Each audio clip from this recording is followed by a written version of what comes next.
Okay guys, so the next one of these I'm just going to do is a quick one on the 2019 higher level paper company account. It is this one here, note number 4. It was discovered that goods had been sent to a customer on the 31st of the 12th 2018, so the last day of the year, on a sale or return basis. These goods have been entered in the books as a credit sale of 7,500, which is a markup on cost of 20%. Now, there's a vital piece of information they're telling you here. One, the date, it's the last day of the year. Second one, sale or return basis. And then when they tell you it's been entered in the books as a credit sale, when they're telling you something like that, they're trying to give you an indication that that's not right, which in this case it isn't. Because with a sale or return basis, you're given that the good or the service, more than likely it's goods in this case, to the customer, and he'll only pay you if he sells that product. If he doesn't sell that product, he will return it to you, and you can include it in your. You will keep it then as stock. But when it's on a sale or return basis, you don't count it as a sale until he gives you the money. And secondly, you can actually include it in your own stock. So with this, 2019 higher level company account.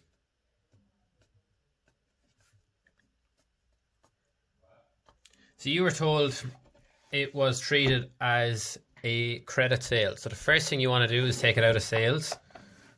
So in this question, sales are how much?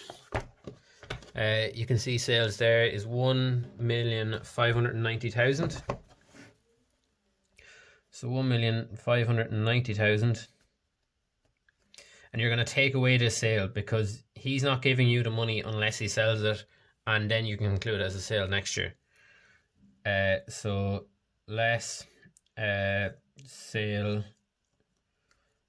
or return basis.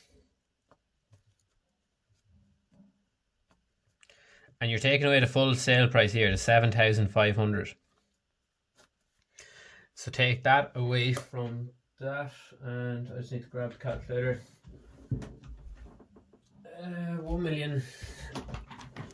Yeah, I can do it in my head. 1,582,500.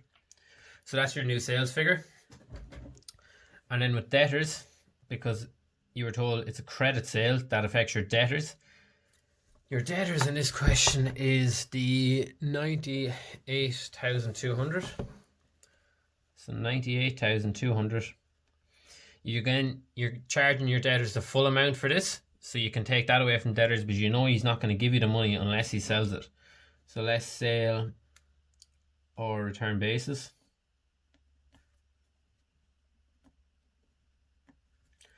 $7,500. And that gives us 90,700. Yeah. And then the last one that's going to affect, as I said earlier, because it's not a sale and you're not charging GR, you can actually kind of presume that you still have this in your stock, because either it's going to be returned to your stock or he's going to sell it for you and he's going to give you the money. It's closing stock.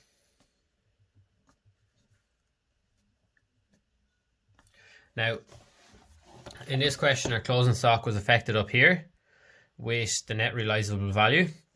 So our closing stock figure, which is coming from note 1, is going to be 73,900,